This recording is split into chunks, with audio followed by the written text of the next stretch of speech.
Hebreos capítulo 12, por favor, abra su Biblia. Vamos a estar analizando este capítulo 12, pero vamos a enfocarnos en un versículo específico. Pero quiero hablar de algunas cositas que creo que Dios me dijo que les dijera el día de hoy. Amén. Hebreos capítulo 12, y vamos a darle lectura solamente al versículo 24. Lo seguimos por redes sociales, hermanos. A veces estamos ahí escuchando sus cultos. Domingo pasado la predicación, que más o menos tiene tintes parecidas a lo que voy a hablar el día de hoy. Así que no sé si nos ponemos en pie o sentaditos. Amén. Amén.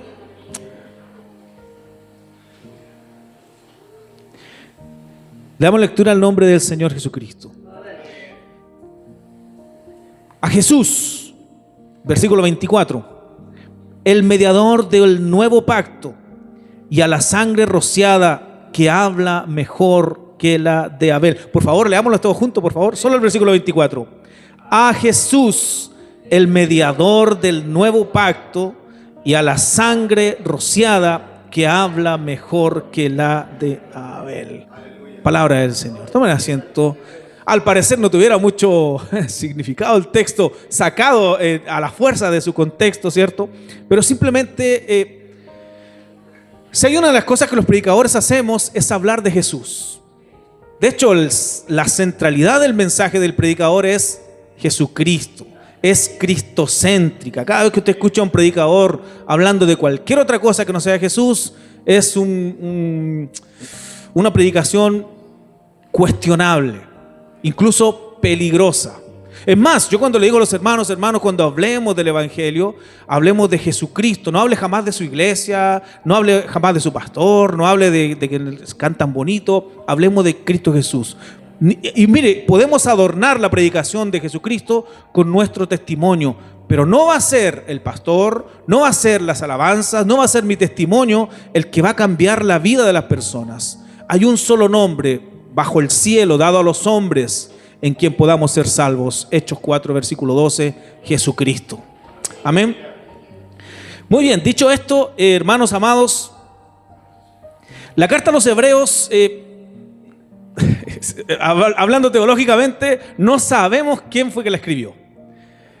Pueden haber tintes, los teólogos discuten, mira, tiene tintes, se parece a la escritura de Pablo, puede haberla escrito Pablo, otros dicen no, esa carta fue escrita después que Pablo muriera, etcétera, etcétera. Pero sí sabemos algo, que esta carta es inspirada por Dios, por ende se convierte en palabra de Dios. Ahora, el propósito del hermano que está escribiendo a los Hebreos, estamos hablando de una iglesia que está saliendo, ¿cierto?, del judaísmo, se está enfrentando con problemas referentes al judaísmo. Usted se va a dar cuenta en el Nuevo Testamento, en los evangelios específicamente, que la pelea más dura que tuvo el Señor Jesucristo no era con los incrédulos, era con la gente religiosa, la gente que seguía la ley. Y en este caso se está dirigiendo a los hermanos que se habían convertido al cristianismo y que eran judíos.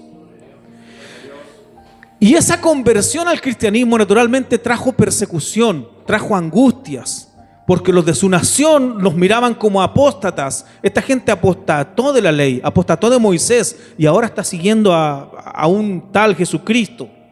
Entonces establecemos que no eran personas nuevas en la fe, pero que sí se encontraban en una encrucijada espiritual. Ahora yo pregunto acá, iglesia querida, ¿cuándo fue o la vez que usted se convirtió a Cristo, entró en esa encrucijada? ¿Recibió acusaciones? ¿Recibió persecuciones? Algunos incluso tuvieron problemas con su propia familia. ¿Te hiciste cristiano? Pero si nuestra familia viene de una tradición, mi bisabuelo, mi abuelo, todos han sido de la religión tradicional, y tú ahora vienes con que te haces cristiano.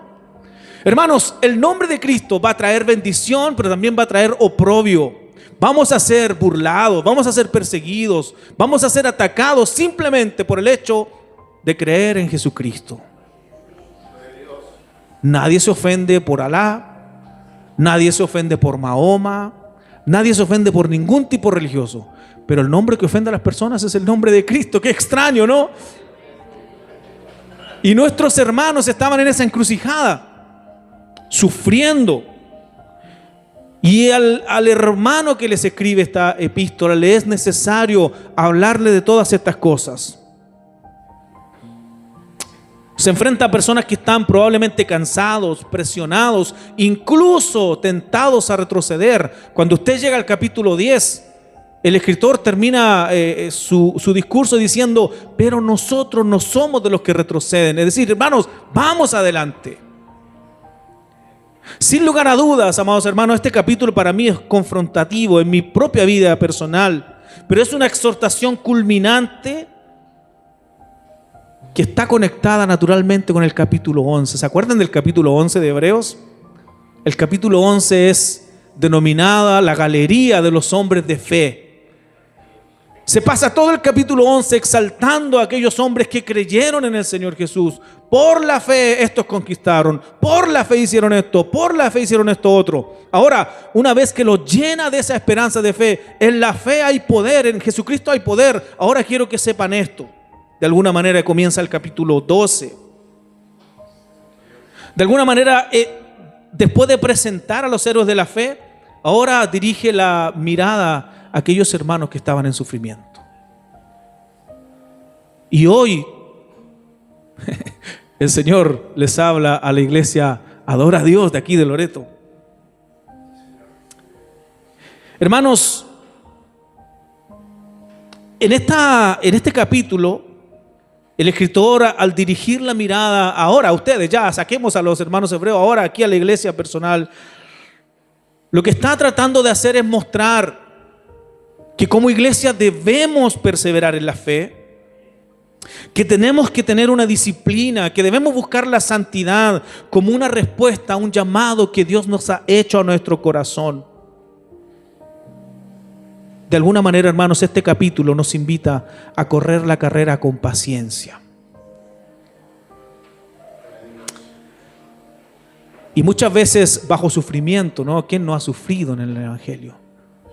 ¿Quién no ha tenido problemas? Pero muchas veces debemos interpretar, y es lo que hace un poco el escritor, interpretar ese sufrimiento a la luz de una disciplina divina, como aquel padre que por amor disciplina a sus hijos para que no sufran en un futuro. Pero también a vivir en santidad en el Señor. Para mí, hermanos, este capítulo, y yo lo escribí aquí con letras grandes, es tan impresionante para mi propia vida, y espero que lo sea para usted,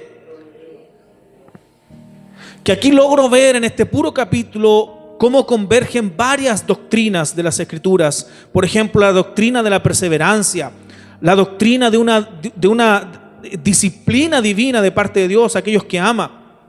La doctrina de la santidad que está tan bullada hoy día en las iglesias.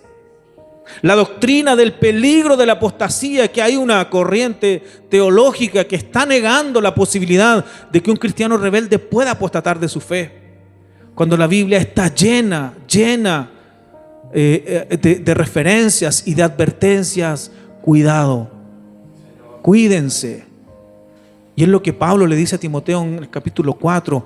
Pero el Espíritu dice claramente que en los postreros tiempos algunos apostatarán de su fe. Yo vengo el día de hoy a decirles, amados míos, que vamos a sufrir, que van a haber situaciones complicadas en nuestra vida, pero debemos perseverar. Pero de manera gloriosa este capítulo, amados hermanos, nos muestra la doctrina de un nuevo pacto que Dios ha hecho con la humanidad. Tengan en mente esto, Él está escribiendo a unas personas que habían salido de un pacto antiguo que se había hecho añejo por venir al nuevo pacto en la fe del Señor Jesucristo. El mensaje central, a modo de introducción, escuche bien lo que le voy a decir, es Cristo. Y el escritor muestra a Cristo como superior a los ángeles. El mensaje de Hebreos muestra a Cristo como superior a Moisés, muestra a Cristo como el sumo sacerdote perfecto, muestra a Cristo como el mediador de este nuevo pacto y muestra a Cristo como el autor y consumador de la fe. Por lo tanto, el mensaje se resume: en Cristo estamos completos. Ahora, hermanos, al recibir este mensaje, la iglesia no estaba solamente en peligro de sufrimiento por causa de Cristo, pero tendía a ocurrir que por ese sufrimiento, por esa persecución, algunos volvieran atrás. Y era el peligro que estaba viendo el escritor a los hebreos. Él tenía temor probablemente de que la iglesia de los hebreos pudiera abandonar el pacto que habían formado eterno para volver a lo temporal.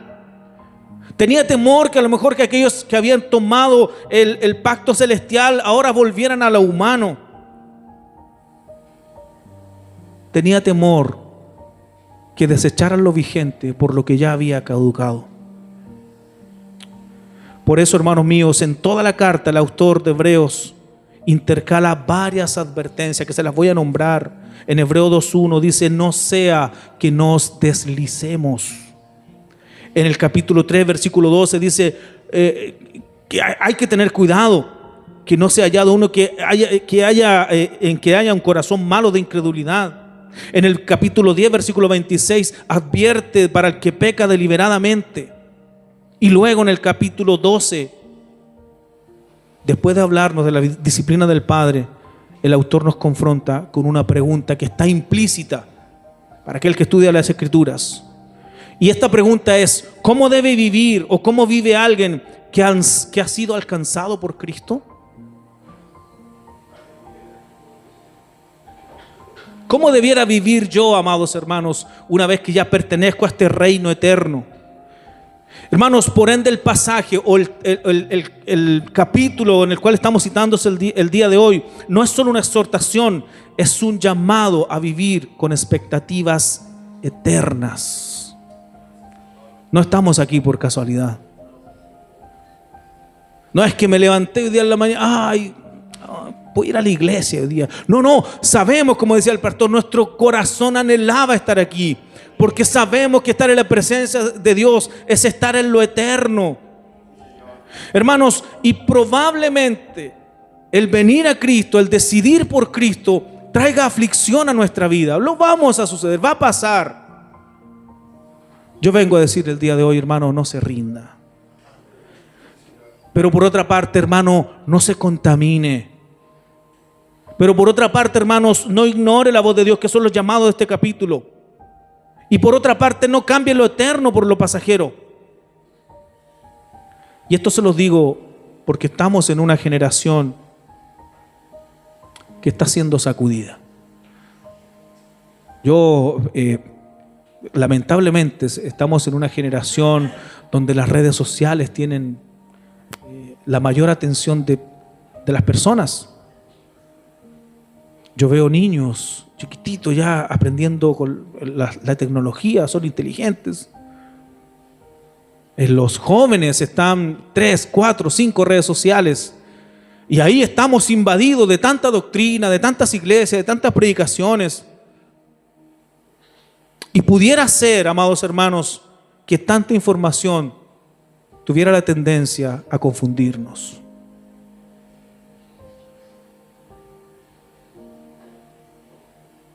De alguna manera la iglesia está siendo sacudida. Hace algún tiempo atrás yo tomé para mí yo hice esta tesis, digamos, sé que la han hecho probablemente muchas personas más, pero yo he considerado que estamos en la generación más teológica de la historia. Hermano, ¿quiere algún comentario bíblico? Está en internet. ¿Quiere la transliteración del hebreo, del griego al español? Está en internet. ¿Quiere distintas traducciones de la Biblia? Están en internet. Predicaciones por montón, estudios bíblicos por montón. Pero algo me ha hecho clic, de que a pesar de que estamos en esta generación que yo he considerado la generación más teológica de la historia, estamos en una decadencia espiritual. Bueno, yo miraba a mi hermana que toca el acordeón ahí y le pegaba codazo a mi hija y conversaba, mira cómo toca, le decía yo, mira. Y era inevitable retroceder a esos cultos de mi niñez, cuando con una guitarra, cuando el piso era de tierra, Cuando no había, entre comillas, tanta teología en nuestro corazón, en nuestra mente, pero el Espíritu Santo se movía de una manera especial. Pero la obra de Dios era tan viva en la iglesia, corazones transformados, personas transformadas.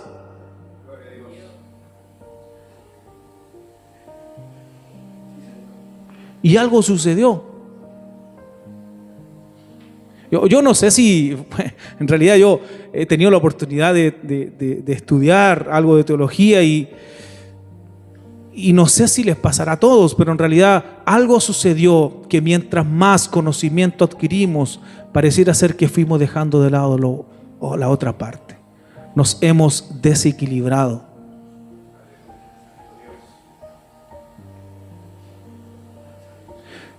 Y no digo que sea mal. De hecho, el apóstol dice, es necesario que el pastor, que el obispo sea apto para enseñar. Eso quiere decir que tiene que prepararse, tiene que buscar de Dios. Pero algo ha sucedido. Hermanos míos, si logramos encontrar el equilibrio entre la palabra, el espíritu, la devoción a Dios, hermanos, vamos a ver cosas maravillosas. Pero eso sí, es probable que comencemos a sufrir persecución. Mire, es triste, hermanos, lo que les voy a decir. Pero cuando usted ve redes sociales, ve pastores atacando a otros pastores. Ve iglesias atacando a otras iglesias. Ve competencia dentro de las iglesias. Y eso trae aflicción. Y cuando yo vengo a la Biblia, hermanos, yo no veo mi nombre ahí, no veo el nombre de mi iglesia ahí. Cuando yo vengo a la Biblia, veo un solo nombre que sobresalta y es el nombre de Jesucristo. Por lo tanto, si hemos de honrar a alguien en esta mañana, no va a ser nuestra iglesia, no va a ser este pastor, no va a ser el pastor de esta iglesia. Vamos a honrar a nuestro Señor. Y eso probablemente traiga aflicción. Quiero desarrollar de manera rápida esta predicación en 4 puntos. Tomadas del capítulo 12, por lo menos del versículo 12 en adelante. En 4 puntos. Número 1, restaurando las fuerzas debilitadas. Número 2, la santidad como evidencia de la salvación. Número 3, la diferencia entre el temor que producía la ley. Un temor, digámoslo de una manera, al juicio. Con la diferencia de la gracia que el Señor ha derramado en nosotros. Y por último, con el llamado a no rechazar la voz de Dios. Quiero preguntarles algo. ¿Quiénes son los más nuevecitos? ¿Alguien tiene menos de un año dentro de la iglesia? 1, 2. Bueno, espero que el Señor me dé la gracia suficiente para que puedan de alguna manera digerir. Para los más antiguos, hemos pasado momentos difíciles, ¿no? ¿Ha habido debilidad en nuestra vida? Cualquiera que dijera, no, mira hermano, de hecho cuando yo escucho a un predicador, hermano, mis ojos jamás han visto nada malo, yo siempre he estado aferrado. Mi respuesta natural es, pastor, cállate, sé humilde. Reconoce que hay veces que estás así, y reconoce que Cristo te ha sostenido. Y una de las cosas que el apóstol, que el escritor de Hebreos, al empezar el versículo 12, lo que está animando es a levantar los brazos de aquellos que se han desanimado. El cansancio espiritual es algo real que sucede. No podemos ocultarlo. Y Dios no nos llama simplemente a sobrevivir, manténgase. No, Dios nos llama a perseverar. Y es por eso que es importante que los hermanos que se van uniendo a la iglesia permanezcan en la iglesia. Todas aquellas personas, y escúcheme bien lo que le voy a decir, por lo menos el 99,9% que se quejan afuera, que una vez estuvieron en la iglesia y ahora ya no creen más en la iglesia, es porque un día se apartaron y creyeron vivir su vida separado de la iglesia. Son gente resentida. No vieron jamás a la iglesia como un cuerpo, donde mirar a mi hermano como yo necesito lo que usted tiene, usted necesita lo que yo tengo. Necesito a mi pastor, necesito a mi hermano, y ustedes me necesitan. Somos un cuerpo, hermanos míos. Por lo tanto, la imagen aquí es clara de un cristiano que está agotado. Y este es un llamado a la iglesia, hermanos, a poner atención a aquellas personas que están sin fuerzas. A una persona que ha estado agotado de la carrera, que vienen problemas uno tras otro y uno tras otro, y se ha dado cuenta que a veces viene uno y salimos y estamos parando y viene la otra. Y estamos saliendo del aturdimiento y viene la otra. Parecemos a Job. Pero entendemos, amados hermanos, que estando en Cristo es Él quien nos sostiene. Las manos caídas de un hermano que está desanimado, iglesia querida, representan la pérdida de fuerzas. Y si nosotros como iglesia no logramos entender que puede suceder esto, vamos a vivir en un triunfalismo barato. ¿Cómo está, hermano? En bendición, hermano. Y por dentro está... No, hermano, seamos honestos. Hermanos, confío en el Señor. Estoy pasando una prueba, pero sé que el Señor me va a sacar de ahí. Ore por mí, hermano, y gracias. Las manos caídas representan la pérdida de fuerzas. Es la imagen viva de que alguien ya no está luchando. Y es lo que estaba sucediendo con nuestros hermanos por la persecución. Por otra parte, dice, fíjense, las rodillas paralizadas hablan también de una debilidad e incapacidad de avanzar. Muestra claramente a un cristiano que cada vez está caminando con más debilidad. Y el escritor tiene en mente a su iglesia, hermanos.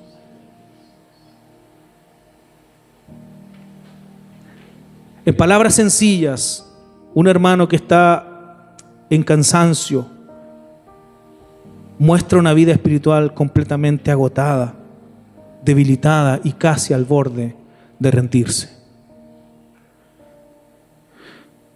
Y Dios lo sabe, hermanos, Dios entiende eso.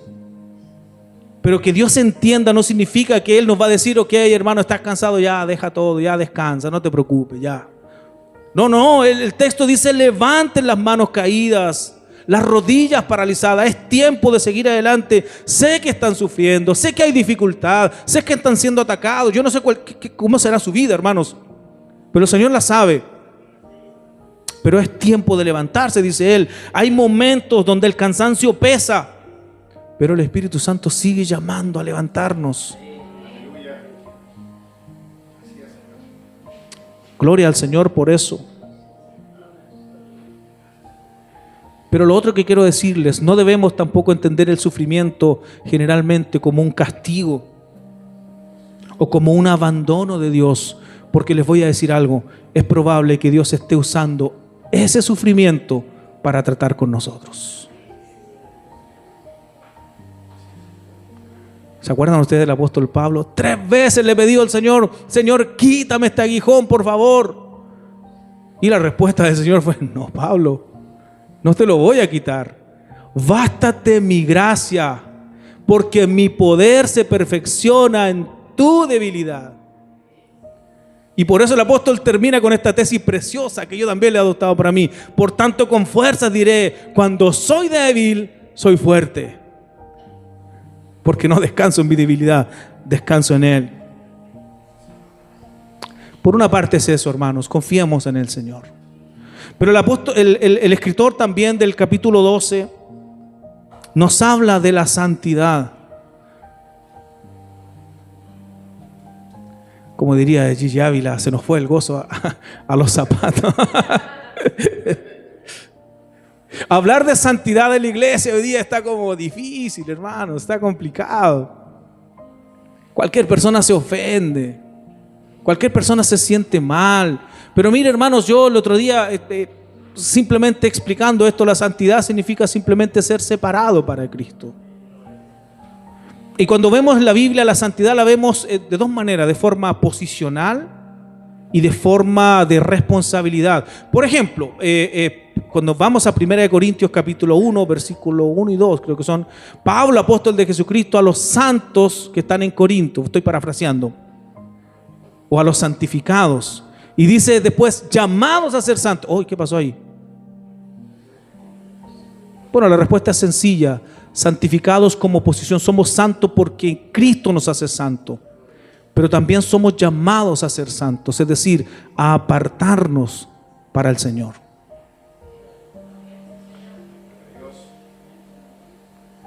Yo tengo un tema que es bastante controversial, he tenido muchas controversias con algunos hermanos, Yo vengo saliendo en el año 2006. Yo era vocalista de una orquesta. Dios ya me perdonó por eso. Y cuando vine a la fe, hermanos, fue tan radical el cambio que yo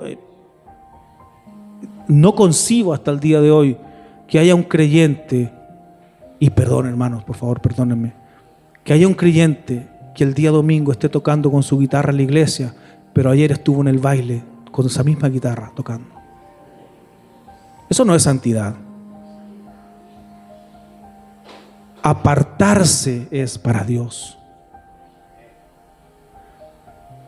Pero voy más allá, porque el instrumento al fin y al cabo no es la guitarra, es usted, soy yo. Y es un ejemplo que les doy siempre. Oye, mira, ¿sabes qué? Viene el humorista a contar chiste, pero tiene un libreto y necesitamos poner algo ahí. ¿Podrían despertarlo al púlpito para que ponga su apunte de chiste ahí? ¿Qué vamos a decir nosotros? Oye, no, si esto fue para predicar la palabra del Señor. Oye, mi guitarra yo la compré para adorar al Señor. Esta voz que el Señor me la regaló es para adorar al Señor. Mis hijas nacieron con el talento de cantar y desde muy chiquitita la amiguita, bueno, no está con nosotros el día de hoy, pero me llamaban, me escribían, oiga, queremos meter a su hija en un festival, queremos invitarla a que cante. Y decía, muchas gracias, le agradezco mucho, pero no. Y santificación es eso, simplemente apartarse. Ahora, usted conoce su vida, yo conozco mi vida. ¿Cuáles son las cosas que a veces nos impiden apartarnos para Dios? ¿En qué cosas estamos fallando? Bueno, el escritor de Hebreos lo dice claramente en el versículo 14, seguir la paz con todo y la santidad, sin la cual nadie verá al Señor. ¿Lo puede decir fuerte o no? Sin la santidad, la cual nadie verá al Señor. Así que si quiere ver a Cristo, pero no está viviendo en santidad, está viviendo en una ilusión. Es por eso que al escritor le tiene la tendencia a, digamos, a animarles. Esto va a traer aflicción. Somos en zona de campo. Yo trabajé mucho tiempo en el campo. Y trabajar en el campo es difícil porque estamos con gente que es grosera, estamos con gente que hace bromas de doble sentido y nosotros estamos ahí en el medio. Entonces, cuando usted ya comienza a cambiar su forma de ser, cuando usted ya, como dice el apóstol, ya no corre la carrera que ellos corren, trae aflicción, porque lo empiezan a apartar, porque empiezan a hablar mal de usted, etcétera, etcétera, etcétera. ¿Sabe por qué? Simplemente por seguir a Cristo. La santidad es un camino necesario, hermanos míos, para aquellos que están siendo formados por Dios. Por eso decía yo, los hermanitos nuevos, espero que el Señor los llene de gracia, de sabiduría, porque van a enfrentar aflicciones. Ahora, con esto no quiero decir que no vayan a caer, porque tampoco podemos ser, no somos ángeles. Pero eso sí, como dice el apóstol Juan, nosotros pecamos, pero no practicamos el pecado. ¿Se entiende la diferencia, no? Podemos caer en pecado, pero no practicamos el pecado. Por ende, si alguno de ustedes, sobre todo los nuevecitos, cayó en algún error, bueno, se pone en pie, pide perdón a Dios, se lava su vestido y seguimos adelante. Primera de Pedro 1:15 dice, sed santo porque yo soy santo. En Mateo 5:8 dice, bienaventurados los de limpio corazón, porque ellos verán a Dios. Por último, el apóstol Pablo dice que esta es la voluntad de Dios, vuestra santificación. Fíjense el orden que el escritor está dando. Primero que nada, anímense. Levanten sus rodillas, levanten sus brazos, los que están cansados. Segunda parte, santifíquense. Vivan en santidad para Dios. Sepárense del pecado, conságrense, transformen su carácter. Ahí yo cierro mis ojos. Bueno, que no nos conozco en realidad. Esto lo hago en mi iglesia, yo cierro mis ojos. Cuando hablo del carácter, cierro mi ojo, porque ya conozco a mis hermanos. Cuiden su carácter y los esposos dicen, amén. Ahora, realmente, hermanos, ¿tiene problema con su carácter usted, no? Amén, ¿cierto? Bueno, yo creo que a la mayoría nos pasa eso. Bueno, Santificarse es ir también transformando eso, poniendo eso en las manos de Dios. Hermanos, la santificación o la santidad no es una perfección completa. ¿Sabe usted cuándo alcanzaremos esa perfección? Cuando lo tengamos acá al frente, en un ataúd, y estemos cantando cuando allá se pase lista. Ese día usted se graduó, nos graduamos. Ese día pasamos de la incorrupción, o sea, de la corrupción a la incorrupción. Pero sí quiero decirles algo, hermanos. Si hay áreas donde el pecado está trabando su camino con Dios, hay que tratarla. Punto número 3. La diferencia entre el temor que producía en el monte Sinaí, ¿se acuerdan? Porque eso es lo que está citando el escritor. Que cuando escuchaban la voz, tenían terror de acercarse por los truenos, por el miedo a morir. Y él escribe la experiencia del Sinaí, el fuego, la oscuridad, la tempestad, esa voz que infundía terror y esa prohibición que había de acercarse. En realidad la idea no era que el Sinaí era algo malo bajo ningún punto, sino que de alguna manera revelaba la santidad de Dios y que Dios no tiene comunión con el pecado. Es más, y yo lo he dicho en algunas oportunidades, una vez al año el sacerdote, ¿se acuerda usted? Subía a ofrecer sacrificios por el pueblo. Y si ese sacerdote entraba en pecado, caía fulminado. Y como nadie podía entrar a sacarlo, porque el que entrara también caía fulminado, porque estaban en el lugar santísimo, entonces a él se le ponía una correa, una soga, ¿cierto? Con unas campanillas. Entonces mientras él hacía su oficio sonaba, así está, fue aceptado el sacrificio. Pero si esas campanitas dejaban de sonar, algo está pasando.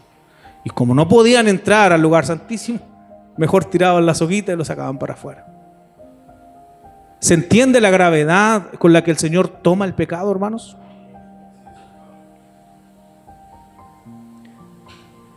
Por el contrario, cuando el escritor habla aquí en el versículo 22 del monte de Sión, está hablando de un nuevo pacto, de un pacto de gracia, donde ya Dios no nos está mirando con odio, Dios nos está mirando con misericordia.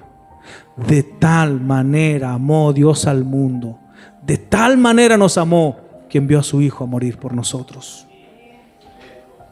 Y aquí todo cambia radicalmente. Fíjense, porque los que están leyendo podrían decir, oye, pero vivir en santidad es difícil, es complicado. Y lo que está diciendo acá, no, mira, hay una diferencia. En la gracia de Dios el Señor te ayuda. Él está contigo. Aquí todo cambia radicalmente. Ya no hay distancia entre Dios y el pecador. Pues esa distancia es acortada por nuestro Señor Jesucristo. Ya no hay terror de justicia, ahora hay comunión con Dios. Ya no hay condenación, hay mediación por Cristo Jesús. Hermanos, acabamos de terminar la celebración, el mundo religioso de la Semana Santa. Muy poco se entiende lo que sucedió ahí. El Dios soberano entrega su vida por usted y por mí.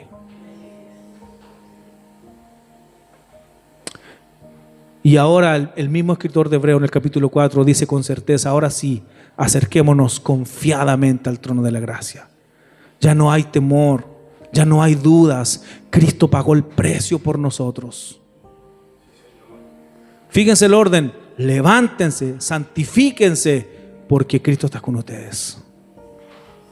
El Señor es el que pagó por ustedes. Ahora ya estamos bajo la gracia.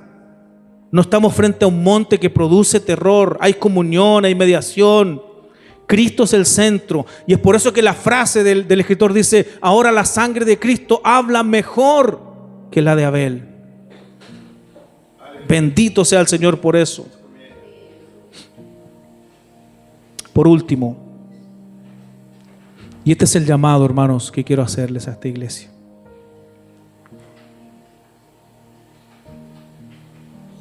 Versículo 25 dice, mirad que no desechéis al que habla. Porque si no escaparon aquellos que desecharon al que los amonestaba en la tierra, mucho menos nosotros si desecharemos al que amonesta en los cielos.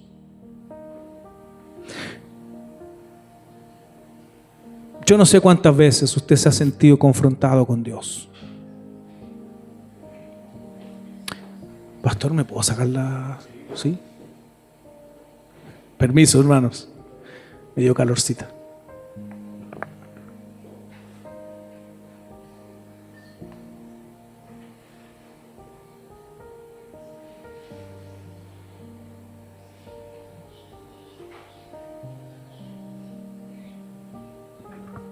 Gracias, hermano. Bueno, de hecho ya estamos terminando. Y yo preguntaba, hermanos, ¿cuántas veces usted se ha sentido de alguna manera que Dios lo ha confrontado? ¿Han habido momentos donde usted ha resistido a esa confrontación?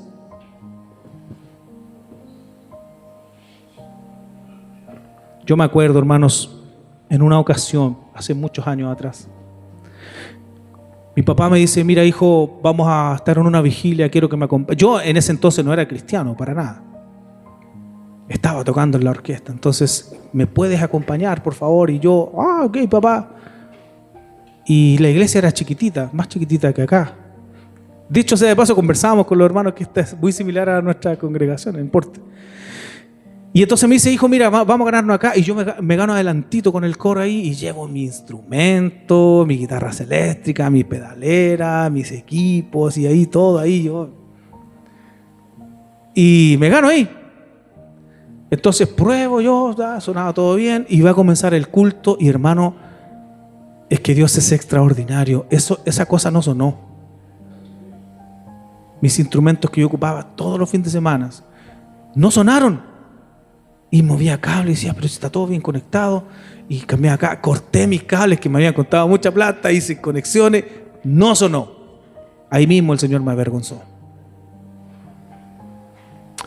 Y la iglesia se llenó, o sea, yo ya tenía todas mis cosas ahí, había ocupado un buen espacio ahí, pintoresca mis cosas, y no sonó nada ahí, que yo y los hermanitos con su guitarrita ahí alababan al Señor y yo ahí mirando simplemente. Y sentía una vergüenza, hermano, pero... y decía yo, ¿por dónde salgo? Y la iglesia estaba llena, hermano. Hasta que le dan la oportunidad al predicador. No lo había visto jamás en mi vida el predicador. Y las primeras palabras que el predicador dice, adivinen a quién se las dirigió. Oye, hermano, no sabía dónde meterme. Mira, me dice, hijo, te quiero decir algo. O sea, el Señor te dice, de una llave no pueden salir dos clases de agua. O te conviertes o no te conviertes. Yo no sabía qué hacer, si llorar, reír, rojo como un tomate, y miraba el lugar por donde podría salir a arrancar. No habían estas puertecitas por el lado, si no me hubiera ido por ahí. No había ninguna posibilidad de arrancar. Y yo veo que el Señor me confronta directamente. En ese instante, no solo fui avergonzado, sino que me propuse también, nunca más voy a entrar a una iglesia. En ese instante yo rechacé la voz de Dios. La próxima vez que estuve con papá, yo iba con mi papá y nos juntábamos ahí, él vivía solo y siempre tenía una guitarra, cantaba muy bonito él. Y ves que nos veíamos, hijo, él decía el cajón, tengo el cajón ahí, vaya a buscarlo para que cantemos. Y cantábamos. Y yo a él le mostraba mis canciones que grababa. Mira papá, grabamos una nueva canción, está sonando en la radio, mira, escúchala papá. Y él me escuchaba así atentamente y después que terminaba la canción me decía, qué bonita, hijo, está bonita. Pero hijo, ¿cuándo vas a venir a Cristo? Hasta que fue tanto que le dije, papá, mira, ¿sabes qué? No me hable más de Cristo, no quiero que me hable nunca más. Si algún día voy a ir a la iglesia va a ser porque yo quiero. Y este testimonio lo he contado varias veces en la iglesia. Y ahí veo como el Señor tiene misericordia de uno.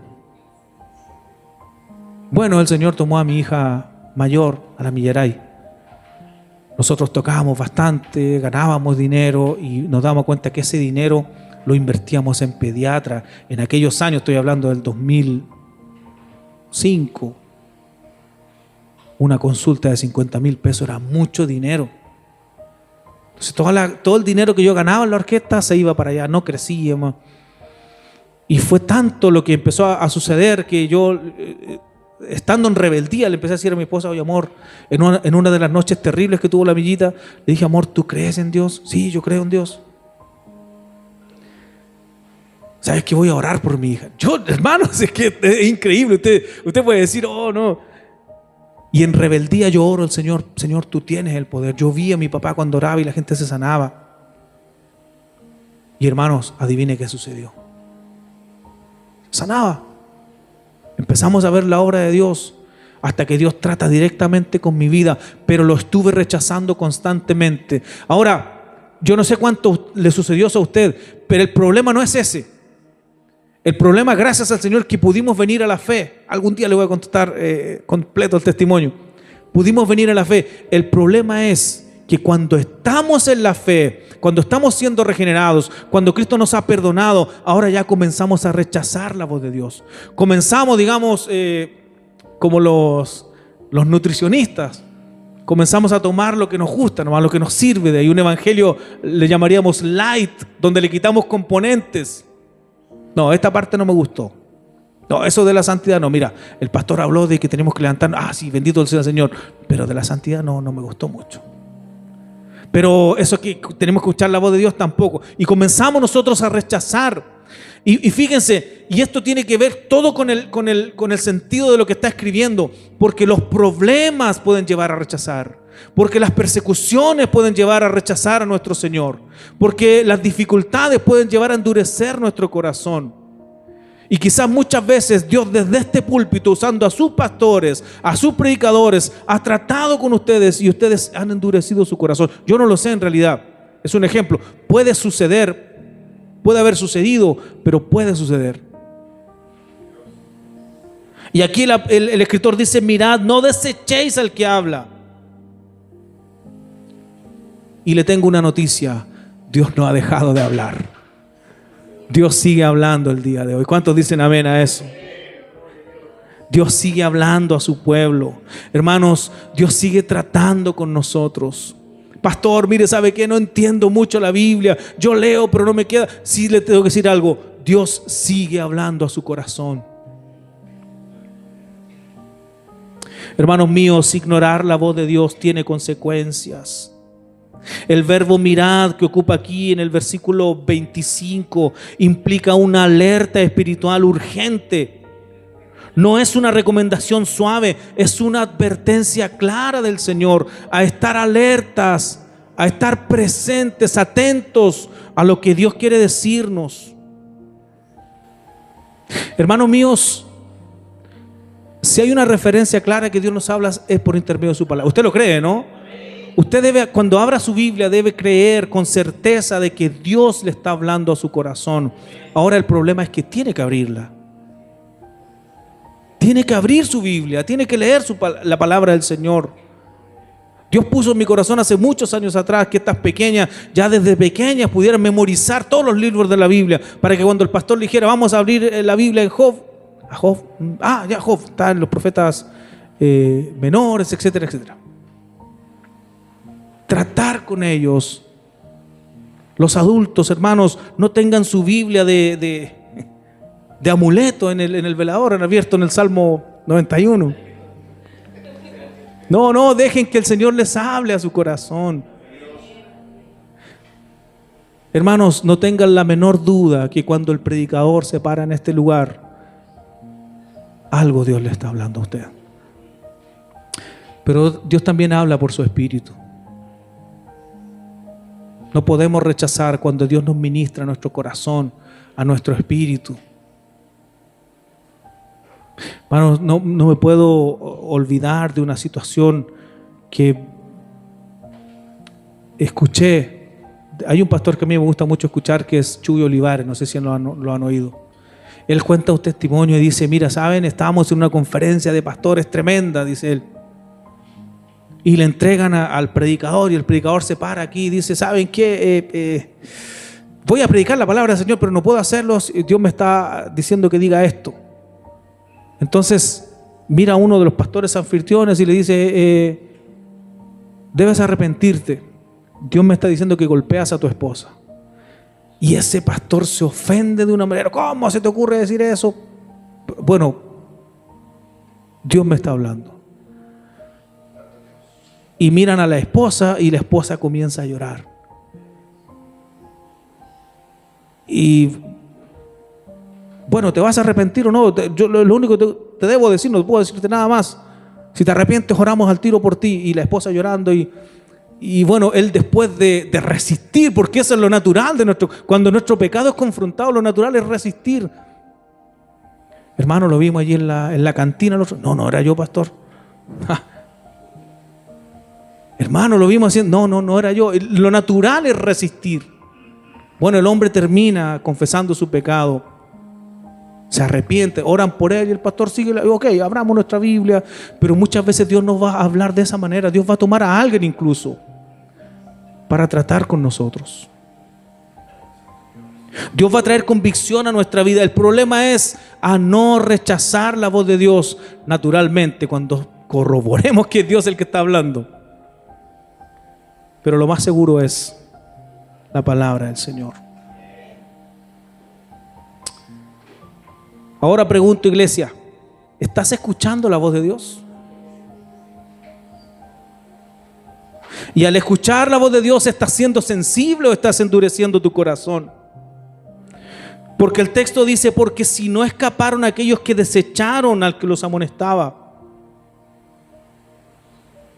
mucho menos nosotros si desechamos al que nos amonesta desde los cielos.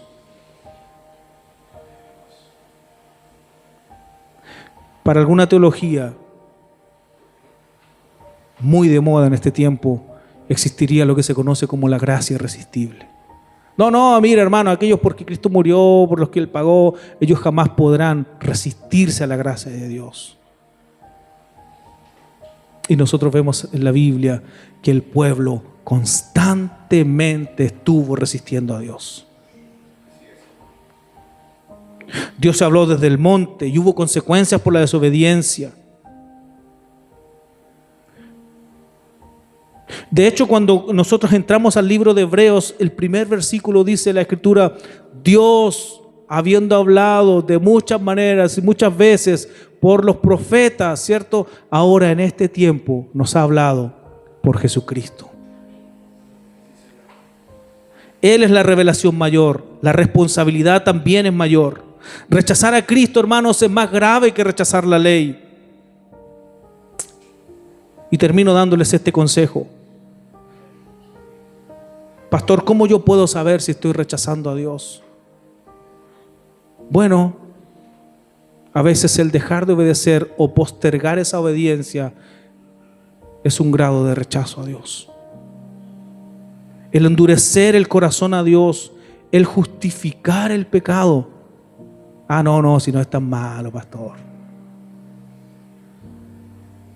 El escuchar la predicación sin llevar la aplicación a nuestra vida. En términos prácticos, no obedecer es rechazar.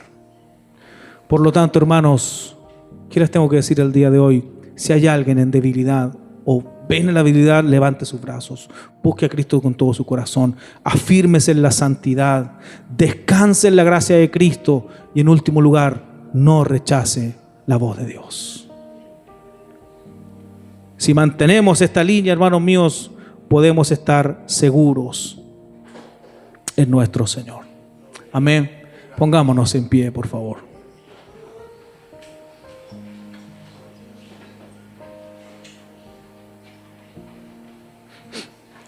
Padre, te damos gracias por tu palabra. Para nosotros hoy no es un día más, es un día domingo que tú has preparado desde la eternidad para reunirnos, Señor. Padre, cuando el escritor de los Hebreos está hablando a los hermanos que están afligidos por venir a la fe, Señor amado, muchas veces nos vemos nosotros reflejados en ellos, Señor. Yo quiero suplicarte, Señor, que bendigas esta congregación, desde el más pequeño hasta el más grande, Señor. Que podamos crecer, que puedan crecer unánimes, Señor, en tu palabra. Que puedas tú bendecirles en todos los aspectos de su vida, Señor amado. Padre, aquellos que están débiles reciban, Señor amado, vitalidad. Aquellos que han dejado la santidad, Señor amado, puedan ser santificados por ti. Aquellos que han ido desechando la gracia, Señor, puedan descansar en ella, Señor amado. Y aquellos que quizás han ido rechazando tu palabra, hoy día puedan volver a oírla, Señor. Padre amado, bendice a los pastores de esta congregación. Bendice a las familias de esta iglesia, Señor. Honramos tu nombre, te alabamos por siempre. Te pedimos, Señor, que el consejo de tu palabra quede grabado en nuestros corazones. Te lo pedimos en el nombre de Jesús. Amén y amén. Demos glorias al Señor. Gloria a Dios, gloria a Dios, gloria a Dios para siempre.